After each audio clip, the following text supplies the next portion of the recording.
What is up, everybody? If you like the content I put up, please make sure to hit that subscribe button, give the video a like, and leave me a comment below letting me know what you think of today's video. What is up, everybody? Starscream here, and today we're going to be taking a look at what I believe to be the top 5 epics at the moment. And I want to preface this video by mentioning that originally when I was first thinking about doing this video, I was thinking to myself, maybe I'll make it so that like we go over like the top 5 coolest regardless of like whether or not the hero is really good or not. But as some of you know, the majority of these videos, the reason I do them is to act sort of like as a guide for players that are looking for some type of like assistance or help or people that are looking for a guide, right? So I didn't want to say, oh, this hero's epic is really, really cool, even though that hero isn't necessarily that good, and then have somebody like spend a ton of time and resources, especially newer players or free-to-play players, trying to like make that epic good when really it's not worth their time based on the current meta and that individual hero's viability, you know, whether or not it be PvP or PvE or whatever. So definitely keep in mind that I looked at basically how well the epic performs as far as like its actual special move, so to speak, its special attack or its epic attack, sorry, the stats that were provided, and whether or not that hero is good or not. I'll give an example. One of the examples that I would give is like Ella. Ella is one that I consider to be like a really, really cool epic attack because Charm is like actually a pretty decent move, right? And so being able to use it as your epic attack is actually pretty awesome. That said, Ella is pretty terrible. So regardless of whether or not that epic attack is good, the stats that were provided by the epic and, you know, the lack of passives and the fact that she's not very good makes it so that it's not a very, in my opinion, a very viable epic. So just keep that in mind, okay? Let's start with number 5. So number 5 for me is going to be Archon. Originally, when I was like, I wrote down my list of who I consider to be the top 5. Essentially, I just like listed out the ones that I was thinking of were good. And Archon like wasn't really originally like right away on my list of people that I thought like I would put in the top 5 of epics. Mainly because his epic is good, but it's not like insanely good. So let's take a look really quick. It adds to his attack, which attack is his main stat. So this is a good. None of them do, to my knowledge, more than 30% of any specific stat, right? So if you have a hero, you want their epic to help stats that are going to be like relevant to that hero, right? So like 30% defense with 20% health or whatever wouldn't have really made sense for Archon. Even the defense and health it gets is kind of like, okay, those are probably, in my opinion, the better, you know, secondary and tertiary stats that you can get. But in this case, my point is attack is his main stat, so we're really happy that he got a boost to that.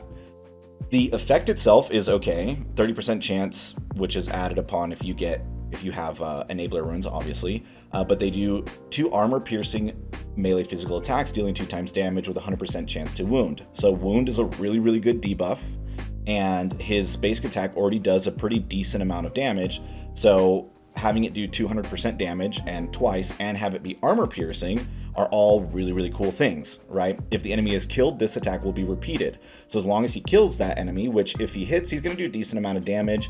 I don't know that he'll one-shot like a ton of heroes per se, but he'll do a decent amount of damage. And if you end up using his epic attack later, he could, you know, maybe string together a few attacks. That said, one of the only issues with this epic is that Archon can miss, and right now there's a lot of evasion runes out there. So at the beginning of a match, it's not as useful as it would be on the second, third, or fourth turn.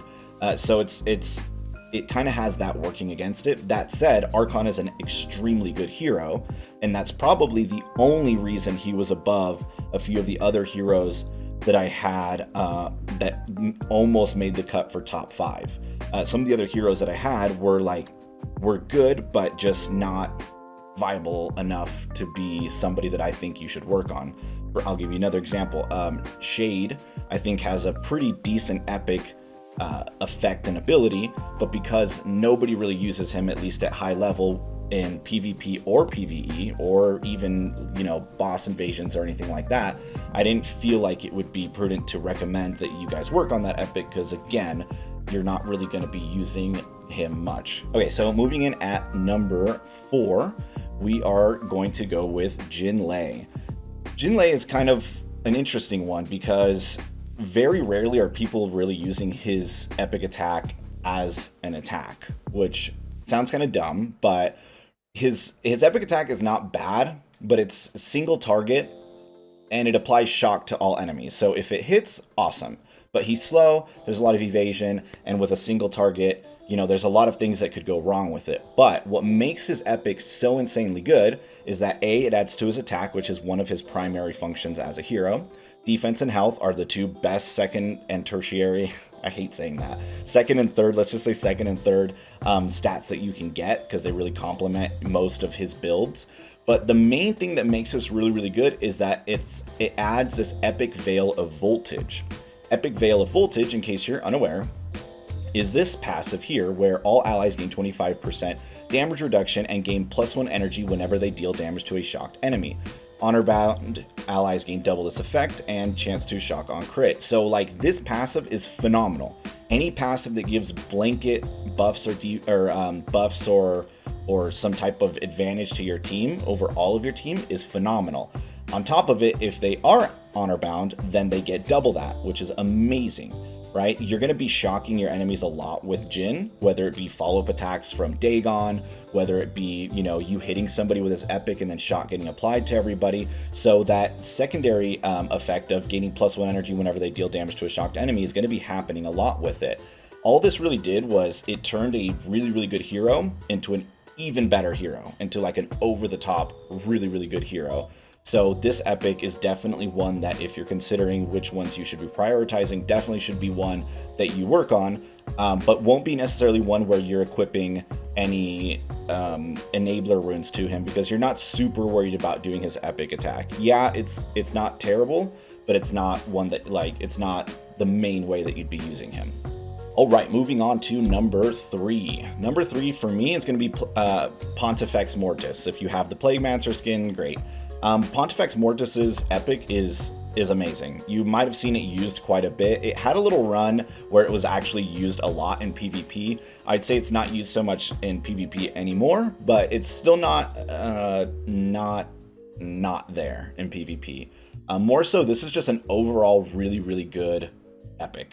It's an epic that's not like over the top, like broken by any means, but it's like very, very good, not only for PvE as far as clearing rooms really, really quickly, or diseasing and marking all your enemies. So you could literally be diseasing every enemy every turn, even in PvP, but mainly, like, let's say in PvE. So against some of those harder dungeons, you don't even necessarily need his Plaguemancer skin, because you'll be able to apply that disease unless they're a fast hero that goes before him, right? But it adds to his defense, which I wish it added to his attack, since that's his primary function. But some people do run defense builds where he's mainly just there to be alive and to make sure that he can disease everybody without dying. So some people might use him that way. So this isn't a bad like setup as far as stats go. The effect is phenomenal. So it deals 2x lightning damage to all enemies, bonus damage versus armored targets, and diseases and marks all enemies with Gravedigger. So if you don't know what Gravedigger is one of his moves here. And essentially what it does is it deals base damage to all their allies when the target dies. So if one of the enemies has Gravedigger on it, when it dies, it deals damage to all of its teammates, essentially. So if every single one of your enemies has that on them, that's going to be damage being dealt to all of your enemies every single time each one of them dies. So it's pretty awesome. It's not going to be like, it's nothing like chaos damage where it's going to wipe out a whole room or anything like that, but it's definitely not bad. And again, just adds to the viability of this epic and its usefulness. I would say that Pontifex is not necessarily a better hero than Jin or than Archon by any means, probably not even anywhere close to being a better hero than them, But again, I wanted to round up everything because I do believe his epic is better than both of their epics, even though he's a worse hero. So I'm sorry if it's kind of like confusing how I'm ranking these, but this is one where, you know, I would, as overall in general, would probably work on Archon and Jin Lei as heroes. But I do think that in a top 5 list of epics, I think Pontifex's epic is superior to theirs. In the number 2 slot, I have Aria.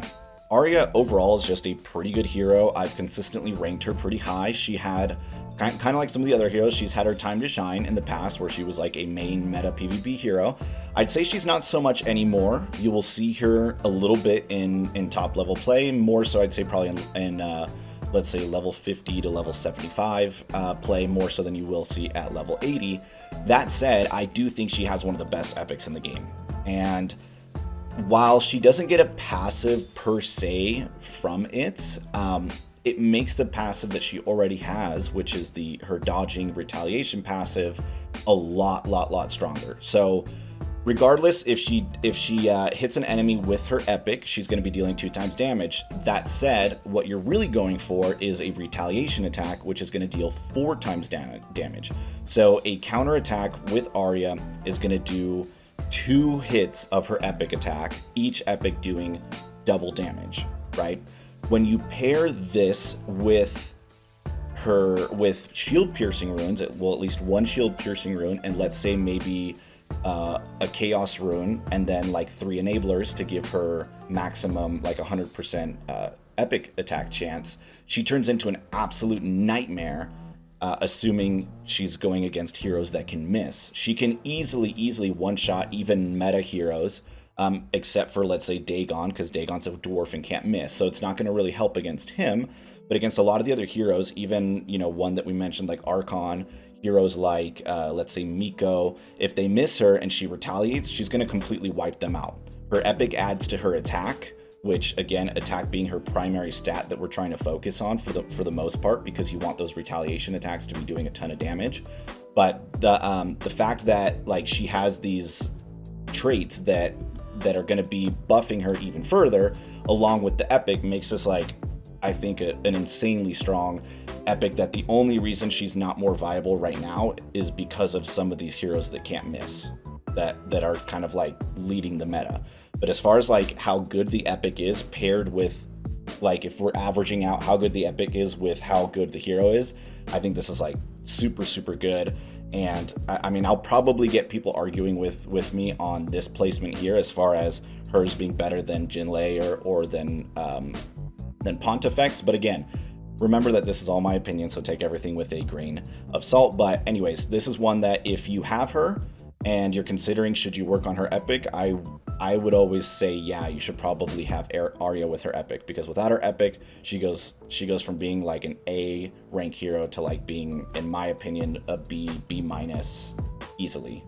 And to the surprise of probably nobody, the number 1 rank on my list for best epic in the game is going to our boy Dagon. Dagon's epic is ridiculous. He's ridiculous. Plus his epic skin is ridiculous. So overall, he's just insanely good. Those of you guys that watch me on live stream, I love you. But also, you have heard me say many times that I do believe Dagon is probably the best hero in the game, tied very closely with Serenity. And that, I mean, the only reason he might not be better than Serenity is just because Serenity gives more blanket buff over heroes. But right now we're talking about his epic, and his epic weapon is amazing.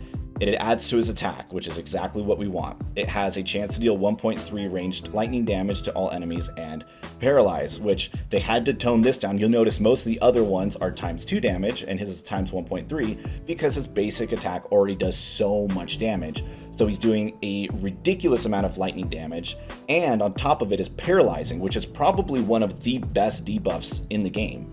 So paralyzed can make you miss a whole turn. So paralyze in PvE is amazing, right? In PvP, it's amazing. He's doing tons and tons of attack, cannot miss, does an AoE attack. So if you equip him with a shield piercing rune and a chaos rune, he's immediately gonna just wipe a ton of stuff out. Like his overall, this weapon is like insane, to the point where he almost didn't need that epic skin. Like, yeah, his epic skin is good and I'm happy to have it, right? But the fact that he's so good on top of him having this epic weapon is ridiculous. I much more often use this epic attack rather than using his special attacks. Like, very rarely, unless I have his third ability up, will I use his special abilities versus his first or second ability, like, or versus his epic attack. His epic is just nuts, right?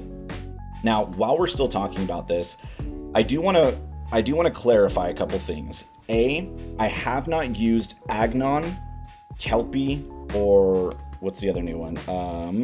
Or Yanluo. I have not used any of those epics yet. They are still behind a paywall. I was not willing to pay the money to get them. I have looked at their abilities, and it does look like Agnon's actually pretty solid. And if it ends up being really, really good, he might work his way into that 5th slot. I wouldn't say he'd be better than the other 4. He might, I don't know. It really depends. We'd have to see on how it really overall affects him as a hero. The other thing I want to mention is there are 2 heroes who definitely would have been on this list had their abilities not changed or had they not been nerfed. Those 2 heroes are Valken and Raela. So why don't we just go take a look at them really quick. So Valken's epic used to be like absolutely for sure one of the best epics in the game, and probably easily would have been on this top 5 list. And like, I probably would have put it like maybe at number 2 or 3. His epic gives the chance, well, not the chance, but it adds haste to all other dwarf allies. Now, it used to, before they nerfed it, it used to add it to all allies. So if you had him at 100% with enablers, then anytime he epic attacked, not only would everybody be doing a follow-up attack by lead by example, so like everybody in your crew would just be following up from him, but on top of it, everybody would be following up and also getting haste. So he was giving his entire team haste just with his epic attack, which made it so that you could totally wipe people out, not just in PvP, but in PvE. It was amazing. It was just overall insanely good. His attack and his defense got added to, so that's great too. And dwarves were like really meta. That meant that Therent, who also has a pretty decent epic attack, would just totally trash people. But like, what ended up happening was they nerfed it to where it's only dwarf allies, which definitely reduces its viability quite a bit. Sure, Dagon is pretty meta right now. Haggrim, I mean, you're not going to see him a lot in top tier PvP. You might see him every now and then, but definitely not a ton. But realistically, like, it definitely did get nerfed quite a bit and is not really anywhere near as good as it used to be. Some of you guys that are watching this are probably going to scream at me that he should be and that you're totally fine with that opinion. I would say that, honestly, like, if you have him and you're considering working on him, or if you're like halfway there with him and you use dwarves a lot, then it's definitely worth working on, because Valken is a really good hero. Any stats you can add to him are really good. And yeah, I mean, that's all that really needs to be said about that. The other one was going to be Raela. And Raela's an interesting one, because had she not been nerfed to the ground, this epic would have been amazing, right? Because I assume that, essentially, in case you're, been under a rock, her nerf was they changed her high command from working with like everybody or all ranged heroes to only working with these elf and light allies. So back when it used to work with all ranged allies, it was insane, right? And then the epic made it so that you could add a stack of command, and command is what allowed all of your heroes to do follow-up attacks from her first special, which was this what's it called? Hail of Arrows. Right? Or no, it didn't matter which special she used. They just followed whichever ability of hers she was using. So if she used her first, they would use her first. If she used her second, so on and so forth, right? Now that only works with elf and light allies. So is it horrible? No, it's still pretty decent. It's just like not a lot of people are using elf and light, like specific teams. So not a lot of people are using Raela, so it's not really like helping all that much.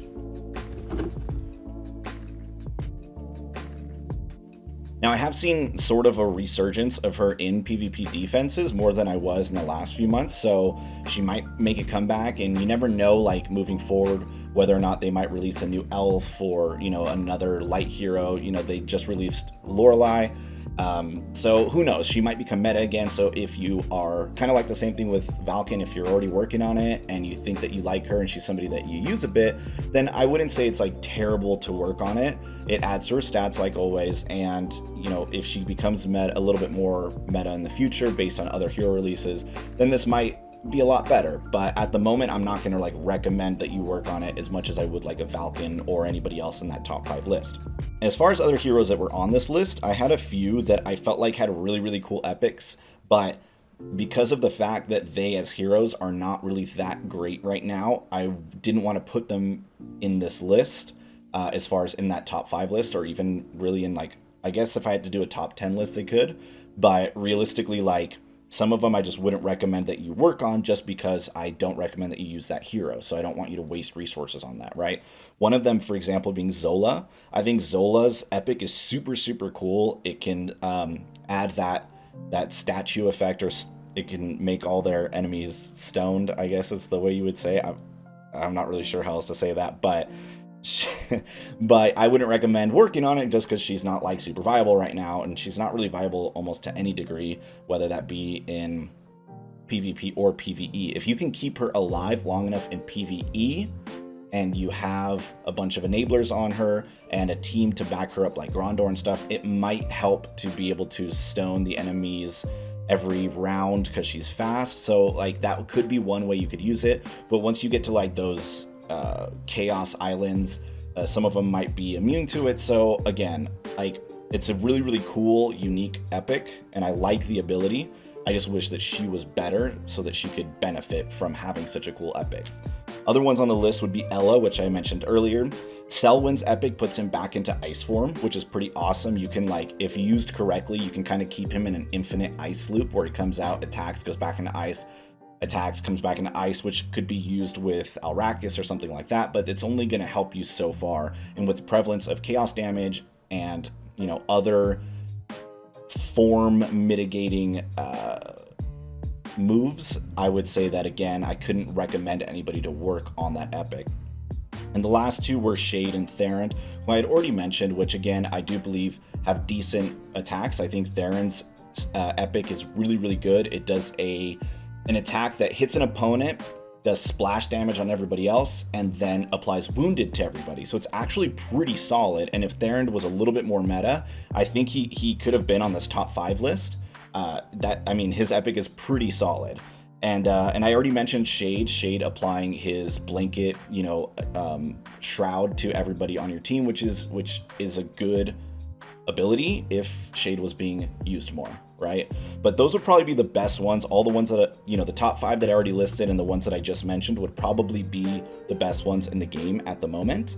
I would say that Agnon's is probably going to be pretty good. Once I have some time to test it and see if that is the case, I will definitely let you guys know. Now, in the next video, which would probably be a little bit more fun than this video, I plan on doing the 5 worst epics. So if you have made it this far in the video and you would like to give me your idea for what is the worst epic in the game, or give me a couple of them, feel free to do so in the comments below. I would love to hear your thoughts on who you think is dookie as far as the epic department. But anyways, I hope you guys enjoyed this video. I will talk to you guys soon.